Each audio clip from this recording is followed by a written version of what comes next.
Tulad ng nabasa nyo sa title, ito nga pala ang ating pang 100 na video. Dahil dyan, gagamitin natin ang ating main hero na si Kimi at aalimin natin kung maganda pa ba siyang gamitin. Tara, simulan na natin. Sa game nga pala na ito, ako ang jungle or core namin. At kagaya ng mga ginagawa ng mga jungle, pinuna ko muna itong blue, itong repolyo, itong taong bato, at itong red buff. Pagtapos ko mag-farm ay dumalaw ako sa bot. Nakita ko nga si Estes na nakatago sa damo, kaya pinagbabaril ko. Yun nga lang ang sakit na ni Clint. Early pa lang. Tapos banakapan pa ako dito ni Kadita. Buti na lang hindi ako napatay. Kaso biglang sinugod ako ni Clint kaya ayun, nabigyan. Sa game nga pala na to, nahihirapan ako mag-farm at rotate kasi imbis na ako muna yung samahan ng tank, yung MM ang sinasamahan. Samahan pa ng Hayabusa na ako palagi ang target dahil malambot ako. Hays, kawawa naman ako. Dahil wala akong kasama, nagpara-farm na lang pala ako para makapagpa-item.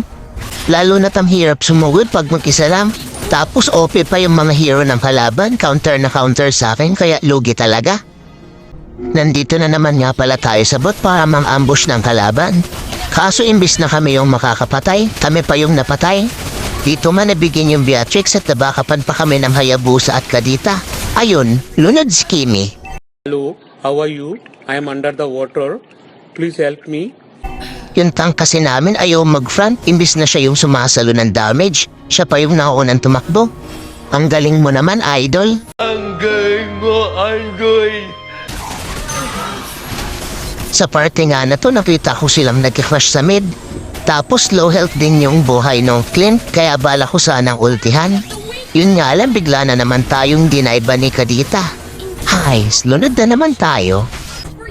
4 na nga pala yung deaths ko dito, tapos dadagdagan pa ng isa ni Hayabusa, bali 5 na.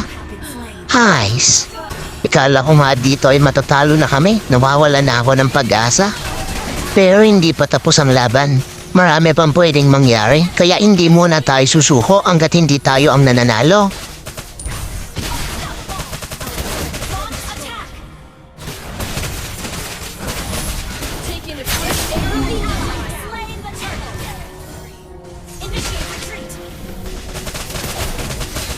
Dito nga nakapitas tayo ng isa, tapos 4 ang napatumba ng team namin, kaya pagkakataon na to para mag-push at magpa-item. Masyadong nakampante ang kalaban, kaya dito na magsisimula ang tunay na laban.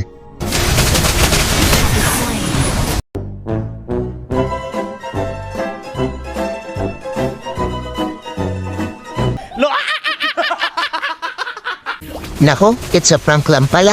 Mamaya pa pala yun. Sorry naman.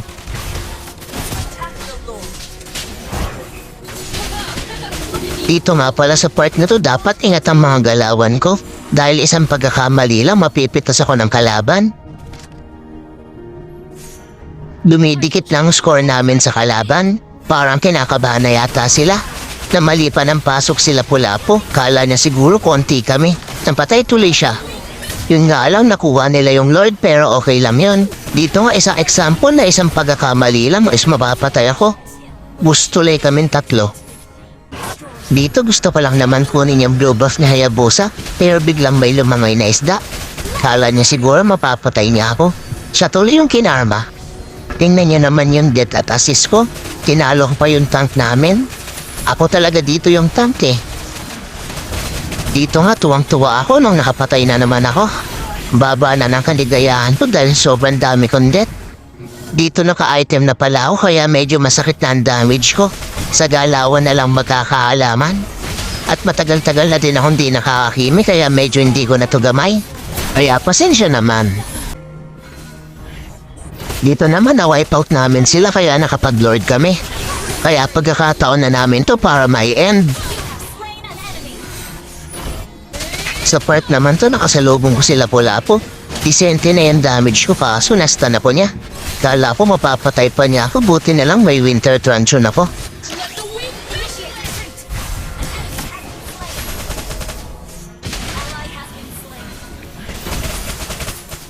Dalawa na lang pala kami dito ni Novaria at pagkakataon na ng kalaban para makapag-lord.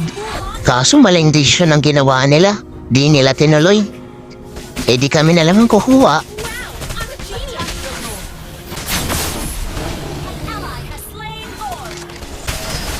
Nung nandun na nga yung Lord sa may base ng kalaban na mali ako ng second skill, lumitna ba naman sa talo ni Kadita? Ayun, eh di lunod.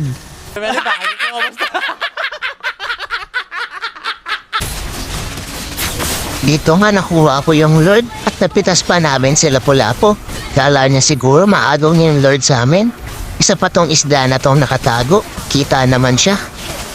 Muntik na ako dito mamatay, buti may immortality ako. Kala mo hindi laging Pasko. At yun nga nakapitas kami ng 3 at sa amin pa yung Lord. Oras na para mag-push. Kaso biglang nag-surrender yung kalaban. Nawala na yata ng pag-asa. Kaya ang lesson ng video ito, huwag kang susuko hanggat hindi pa tapos ang laban. Malay mo, panalo ka pala. Kailangan mo lang itry. At dito na nagtatapos ang ating pang 100 na video. Sana nagustuhan nyo.